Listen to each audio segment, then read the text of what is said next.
Salut à tous, soyez les bienvenus. Merci de nous rejoindre pour ce nouveau numéro de l'équipe MPG. Aujourd'hui, on vous parle du classement général MPG. On fera un focus sur Marseille-Paris. On débattra de la meilleure manière de faire son mercato et on finira par le traditionnel duel entre Martin Jaglin de MPG et Cyril Olives-Berthet de l'équipe. Alors Martin, le classement général MPG, c'est quoi? Très important, le classement général. En fait, tout le temps, on entendait des mots qui disaient « c'est pas possible, j'ai marqué 4 buts et encore, j'ai paumé mon match MPG ». Donc, ce qu'on a fait, c'est qu'on a fait un classement général, on a fait un nouvel algorithme pour que tout le monde puisse se comparer le lundi matin sur MPG. Donc aujourd'hui, c'est à peu près 500 000 personnes qui peuvent se comparer, même si tu n'es pas dans la même ligue.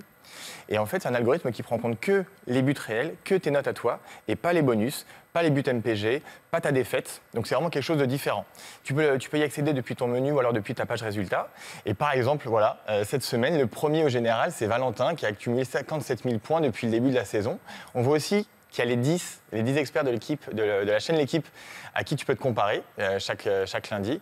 Donc c'est vraiment quelque chose de différent. Et t'as beau être mauvais dans ta ligue, tu peux être premier au classement général de ta ligue MPG. Voilà. Allez, on se projette maintenant sur le grand match. C'est l'heure du premier focus.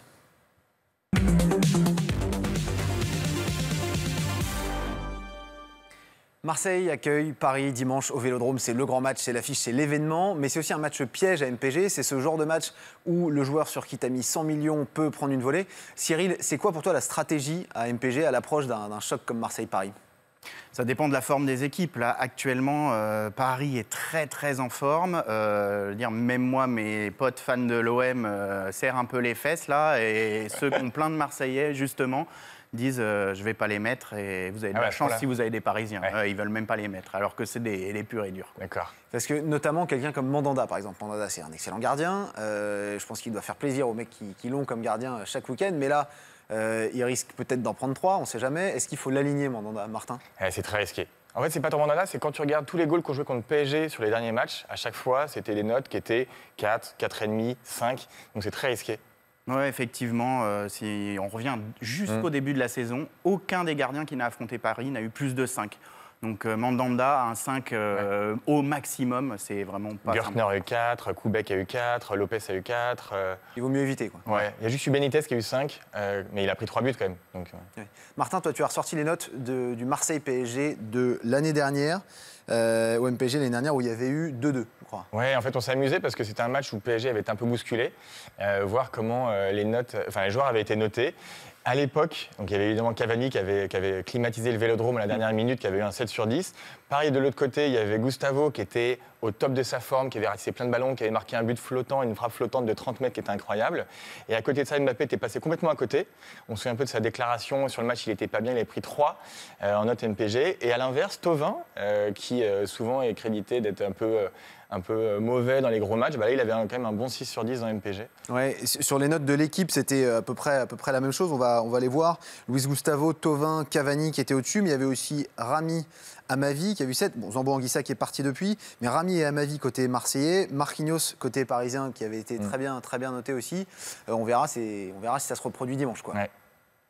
Il y a un joueur à Paris qui donne l'impression en ce moment de traîner sa peine, en tout cas en championnat. C'est Cavani, Edinson Cavani. La relation technique avec Mbappé et Neymar est quand même pas vraiment au point, ce qui fait qu'en Ligue 1, ça fait un mois qu'il n'a pas marqué. Et il y a beaucoup de joueurs, je pense, beaucoup de joueurs MPG qui ont mis peut-être jusqu'à 150 millions pour l'acheter, qui commencent à s'en mordre les doigts.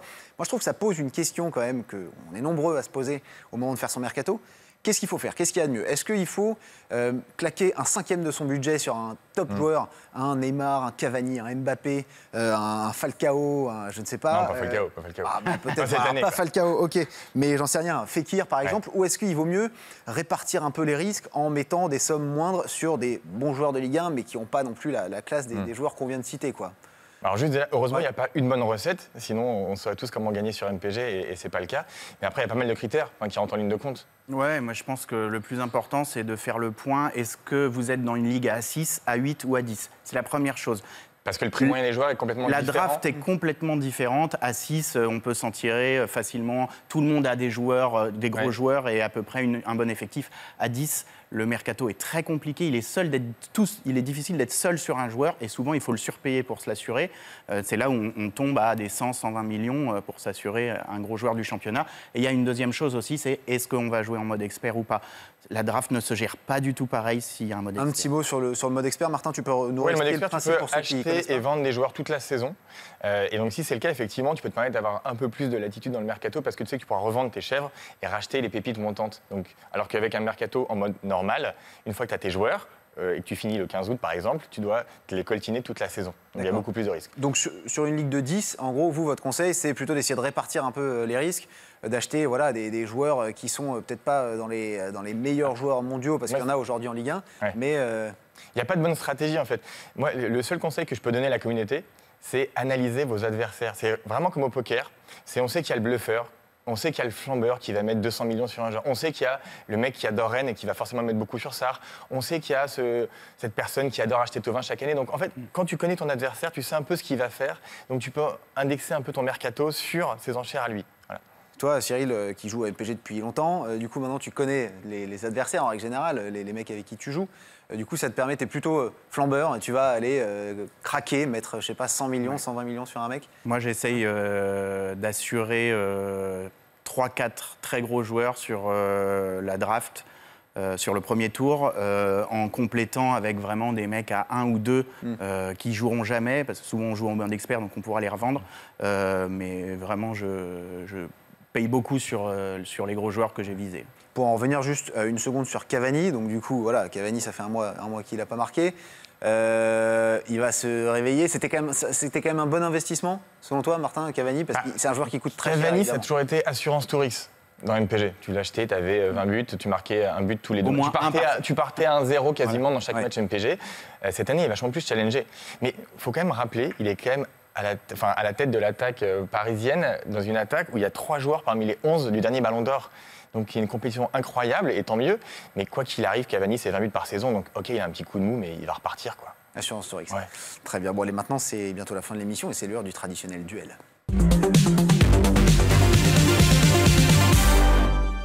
Duel 100% au MPG, évidemment. Vous connaissez le principe. Je vous donne 3 joueurs. Vous me dites j'achète ou j'achète pas. Bouna Sarr, Marco Verratti, petite musique, ou Morgan Sanson. Cyril, c'est toi qui commence. Alors moi, Bouna Sarr, j'achète pas du tout. Il reste sur une très grosse performance, mais c'est juste la seule chose bien qu'il a fait cette année. Là, maintenant, Sakai et Amavi sont revenus. Il y a trop de concurrence, je le prends pas. Verratti, je prends. C'est une machine à points et à but MPG. Verratti, c'est 6-7 à chaque match quasiment. Touche beaucoup de ballons, ne perd très peu de ballons, donc je prends. Et Sanson. Et Sanson, c'est plus compliqué, il revient de blessure, il est un peu irrégulier, mais ça se tente. Ça dépend à quel prix, quoi. Ouais. Moi, je vais commencer par Sanson. Sanson, c'est quand même un joueur sûr d'une équipe sûre qui est en train de gagner. Donc Sanson, c'est quand même 2 buts récemment, et c'est un mec qui est décisif dans le milieu de terrain, surtout quand il joue axial. Donc je prends. Verratti, je sais que c'est un duel, je sais que je suis pas censé le prendre, mais je vais quand même le prendre. Il prend beaucoup trop de cartons, il est beaucoup trop blessé, il sort beaucoup trop en boîte, il fait beaucoup trop de conneries, mais c'est un joueur que j'aime bien avoir dans mon équipe d'MPG, même si au final il n'y a pas tant de buts MPG que ça avec ce mec-là. Et puis enfin, Bouna Sarr. Alors effectivement, il a joué que 6 matchs en titulaire depuis le début de la saison, mais c'est un mec qui peut jouer et défenseur, et je pense qu'il va finir par mettre Sakai sur le banc, et milieu de terrain quand Thomas n'est pas là. Et puis on souffle doucement son nom en équipe de France parce que Pavard est en train de faire une rentrée un peu cata. Donc pourquoi pas mettre un petit billet sur Bouna Sarr. Voilà, chacun se fera son idée. Merci à vous deux d'avoir été avec nous. Très bon week-end de Ligue 1 à tous, surtout à la team Grisou qui a gagné un match absolument épique le week-end dernier grâce à un bonus chaperon qui est tombé chez l'adversaire sur Salah. Le score est passé de 5-3 à 2-3. C'est beau, le pauvre adversaire. Une petite pensée pour l'adversaire aussi. Voilà, c'est beau, c'est magnifique. Vive le foot, vive les bonus. Très bon week-end à tous.